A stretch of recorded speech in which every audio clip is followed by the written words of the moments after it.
A stunt show where you become part of the movie action.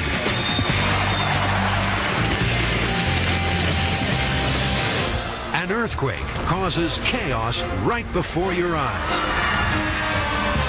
And a roller coaster ride where you're blasted into an Aerosmith rock music video. It's all in a theme park right in the heart of Europe. Walt Disney Studios, Paris.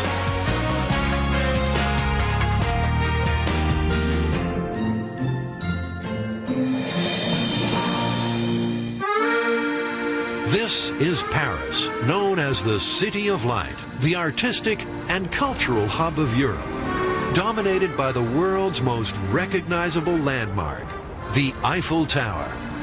For 2,000 years, Paris has straddled the River Seine, withstanding revolutions, sieges, and foreign occupation. Today, Paris remains a city to see and to be seen in. A city of history, a city of romance. Just the recipe for a Disney theme park. Obviously, Mickey Mouse is coming from the United States, but I think what we created in the Walt Disney Studios is a theme park that shows that cinema finds its roots also in Europe. And we try to be educational as well as fun. But that's why we wanted to be in the heart of Europe in Paris. Disney's newest theme park is like a working movie lot. You can visit real sets from the movies, watch a Disney TV studio in action, and even design your own roller coaster, then ride it. Walt Disney Studio Park opened in 2002 on 61 hectares of former farmland, some 20 miles to the east of the French capital, right next door to what is now Disneyland Resort Paris. What we have done by creating this new park is to create a resort concept.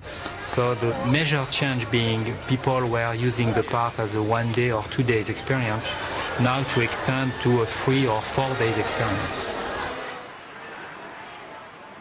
In the Walt Disney Studios Park, we wanted to create the feeling of a real-life working studio.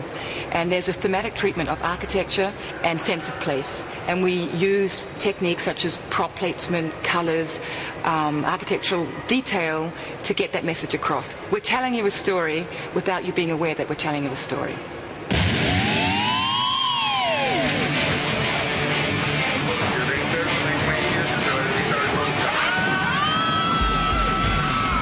The wildest ride in the park is the Rock and Roller Coaster, featuring Aerosmith.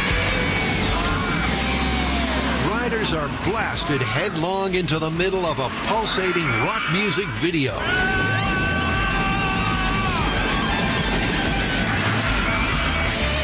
The construction of this ride had designers going back to the roller coaster handbook. There were 2 massive loops, inversions, and a corkscrew. In fact, it is the fastest and most ambitious Disney coaster ever attempted. What's more, they wanted the ride undercover, so the engineers took the unusual step of constructing the ride first, then erecting the building around it. It's not simply a roller coaster, it's actually Aerosmith that are actually here. You're inside this tour de force records, you're going through the reception, you get inside the recording studio, and there you join Aerosmith for this great technological advancement. Exhaustive stress tests were conducted. The ride hit 70 miles per hour in just 2.8 seconds. That's the same G-force as experienced by a fighter pilot launching his jet from an aircraft carrier. To design the lighting to be effective and to move, you have to know exactly where the vehicle is and what it's going to look like to the guests.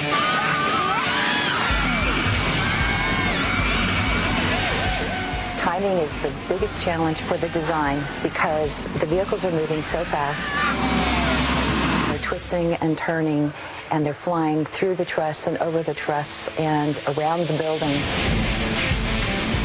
We have over 300 moving lights within the attraction, and in a typical concert you might have 50 to 100. So it's a huge challenge to do a huge over-the-top light show, and you've got about 50 seconds to do it. I have a very experienced lighting control programmer who works with me, who does concerts, and it's a real partnership between us to create this.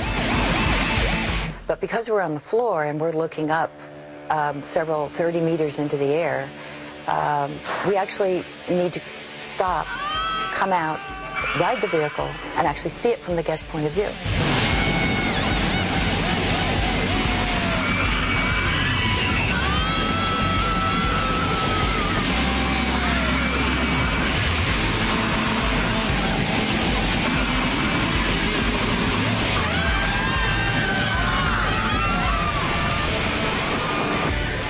It's awesome, dude. It's wild. You really got to do it. The tears are in my eyes, but it's wonderful. It's incredible, really. It's fantastic. You guys want to go again? Yeah! If this puts your stomach in knots, wait till you see the Cyber Coaster. Welcome to the Cyberspace Mountain Design Station, where you can design a roller coaster that's out of this world.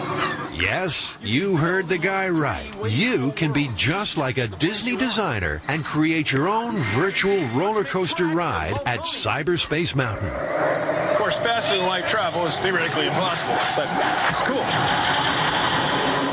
Plot a course of loops, inversions, and hairpins through a virtual landscape on a strange alien planet. Make it as gentle or radical as you dare. Now let's see how scary your coaster is. Great, your coaster's ready to ride at the Cyberspace Mountain Launch Bay. That's right, you get to ride your own creation. Step into the motion simulator and get ready to personally sample every stomach-churning loop and curl you just designed. The simulator follows your program track, and those loop-the-loops you inserted become horribly real. Oh, no, here we go.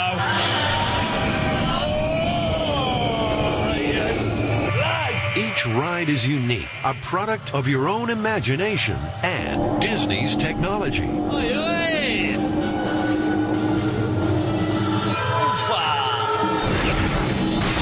It was completely different to what I thought, to be honest. It was like, I thought it'd be nothing, it'd just be a TV screen, but it does really feel like you're actually on a ride. It feels, it knocks you about a bit anyway.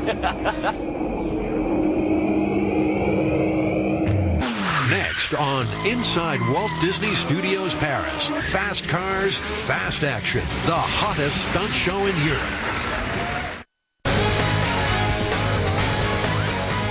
Walt Disney Studios Park, Mickey Mouse's European vacation centerpiece.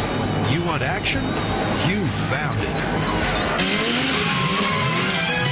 The hottest attraction is the Stunt Show Spectacular.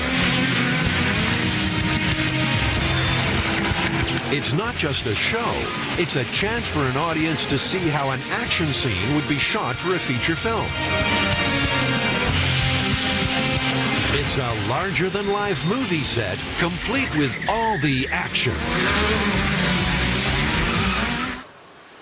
Look, you got yellows and blues and greens. The setting for the show is a Mediterranean village. And the design team spared no expense to get it right. After searching all over France for inspiration, they found a little fishing village in the south, and then set about recreating that very same scene in the backlots of Walt Disney Studios. We've opened the show, we've cast all the people, we've brought them down, we've got them dressed up, we turned them into extras, into stagehands. Right. It was a massive project that Walt's nephew, Roy Disney, kept a keen eye on. Especially when it came time for the stunt drivers to try the set on for size. He's a showman. He's a showman for sure. And speaking of showmen, driving this car is one of the best. Romuald "Sonny" Vernon put a successful career in movie and television stunt work on hold to head up the stunt drivers in the show.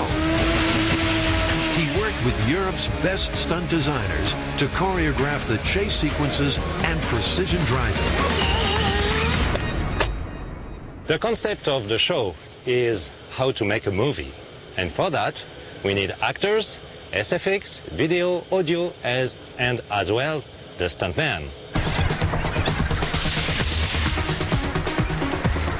Today we're going to show you what goes into making action-packed stunt sequences. My name's Jack. I'm the second unit director, and I'm in charge of today's shoot. We're just about ready. Let's run a camera check, Tony. And I'm Amanda. I'm the second assistant director, and we're going to need your help. Okay, we're looking for first group of actors. Who wants to be in a movie? The story is, there is a secret agent who has to take an envelope, the secret envelope.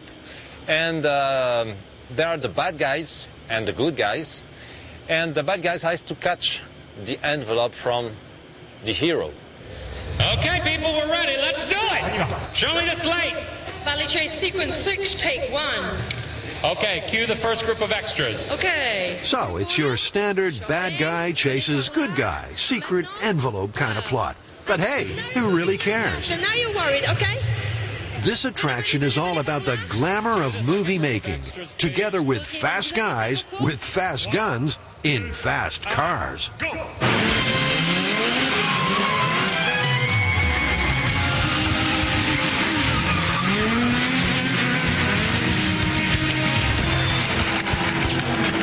The whole sequence is shot from several angles, including a mini helicopter, operated by remote control. No chopper pilot's going to get that close. The cars have a 1,300cc motorbike engine and weigh just 1,300 pounds. They're less than half the weight of a normal car, but 2.5 times more powerful. That means there's no room for error. This is precision stunt work with high stakes. If they make a mistake, one mistake, it can be a very big problem for the show. Because if one car hits another one, that's a very big problem. The drivers push themselves and their stunts right to the limit. They use every trick in the book, including putting a car up on 2 wheels. But for Romuald, it's all in the family. Back in 1953, his father became the first stuntman in the world to drive a car like this.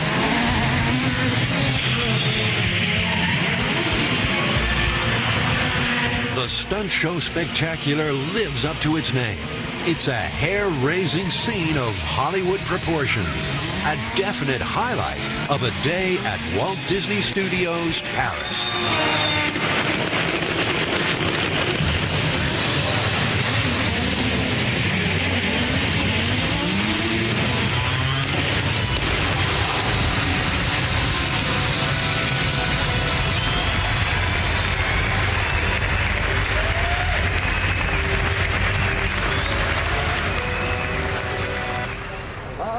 Cette année de guerre, cette année de bâtiment, je reviens de grande terre. At first, France might seem an odd place to build a theme park dedicated to cinema, animation, and television. But in fact, Paris is the birthplace of film. You know, the ideas and the technology has been taken to the United States, and then they created the first movies. But you know, the magic lamp comes from Prague, not from the United States. This is the magic lamp, or lantern, modeled here in the shape of the Eiffel Tower for exhibition at the World Fair in Paris in 1889. It's a basic slide projector powered by a flame. Along with other similar creations from around Europe, these were the cutting-edge technology of the time. A year later, there was a huge technological leap when a Frenchman, Etienne Marey, designed the first movie camera, and the Lumiere brothers produced the very first moving picture. This was the beginning